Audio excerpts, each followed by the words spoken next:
Батат сейчас очень популярный продукт и не просто так. Он не только очень полезный, но еще и вкусный. Его почему-то называют сладкая картошка. Хотя похоже на картошку, разве что немного на вид, на ощупь. Но и варианты приготовления также перекликаются. Батат можно пожарить, запечь, добавить в суп и даже сделать драники. Хотя на вкус, как по мне, он абсолютно не похож на наш картофель. Сегодня буду запекать батат в духовке вместе с адыгейским сыром. Кожуру не срезаю. Она тонкая, полезная и вкусная. Просто хорошо щеткой мою, а в труднодоступных местах обрезаю ножом. Нарезаю брусочками в целях экономии места на противне, так как вместе с бататом буду запекать адыгейский сыр. Добавляю соль, прованские травы, сушеный чеснок и оливковое масло. Все перемешиваю. Пропорции я указала в описании под видео. Выкладываю впритык друг к другу.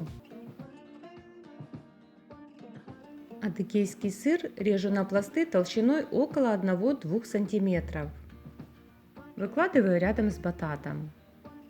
С двух сторон посыпаю прованскими травами, поливаю оливковым маслом. Растираю по поверхности сыра. Если сыр не соленый, можно подсолить.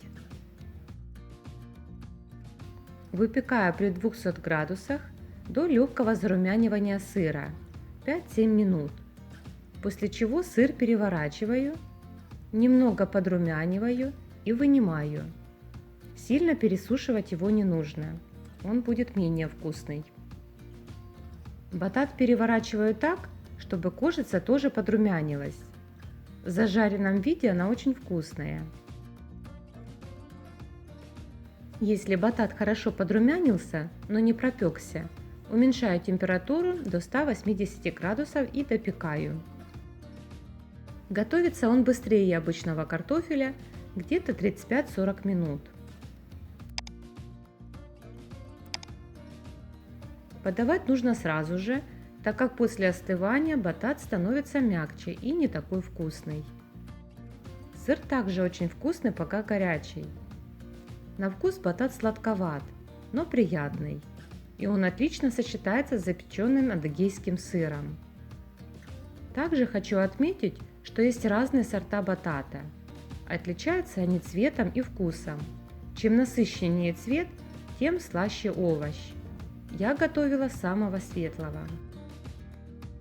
Часть батата я также отварила. Завтра испеку сладкое печенье. Не пропустите видео на канале. А ссылку на рецепт я оставлю ниже в описании.